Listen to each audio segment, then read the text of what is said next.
आजीसोबत बाहेर निघालेल्या नातवावर काळानं घाला घातलाय। कारच्या धडकेत नातवाचा अपघाती मृत्यू झालाय। ही घटना अहिल्यानगरमध्ये घडली आहे। अहिल्यानगर जिल्ह्यातील राहता येथे आजीसोबत आनंदानं डफचा खेळ पाहण्यासाठी निघालेल्या 13 वर्षीय ओमकार गायकवाड याचा कारच्या धडकेत दुर्दैवी मृत्यू झाला। हा केवळ अपघात नसून चालकानं जाणीवपूर्वक कार पुन्हा रिव्हर्स घेऊन ओमकारच्या अंगावर घातल्याचा गंभीर आरोप नातेवाईकांनी केलाय।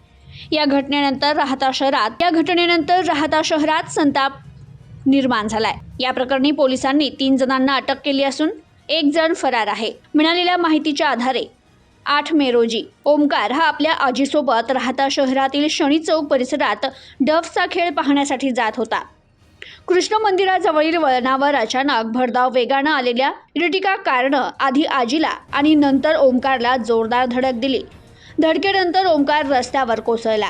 प्रत्यक्षदर्शी आणि कुटुंबियांच्या दाव्यानुसार ओमकार खाली पडल्यानंतर कार चालकाने माणुसकीला काळीमा फासत गाडी पुन्हा मागे पुढे घेऊन त्याच्या पोटावरून चाक फिरवलं।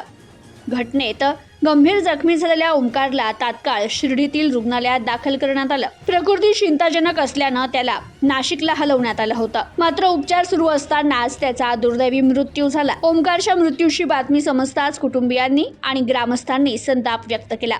आरोपींना तात्काळ अटक करा या मागणीसाठी नागरिकांनी ओमकारचा मृतदेह थेट राहता पोलीस ठाण्यासमोर आणून ठेवला आणि ठिय्या आंदोलन केलं। त्यामुळे काही काळ या परिसरात तणाव निर्माण झाला होता। घटनेची गंभीर दखल घेत वरिष्ठ पोलीस अधिकारी राहता येथे दाखल झाले। त्यानंतर तपासाला वेग देत पोलिसांनी या प्रकरणातील 3 आरोपींना ताब्यात घेतलं असून 1 आरोपी फरार आहे। ताब्यात घेतलेल्या आरोपींपैकी काहींवर यापूर्वी देखील गंभीर स्वरूपाचे गुन्हे दाखल असल्याची माहिती समोर आली आहे। पोलिसांनी या आरोपींविरोधात सदोष मनुष्यवधाचा गुन्हा दाखल केलाय। ब्युरो रिपोर्ट न्यूज टुडे 24 राहता अहिल्यानगर।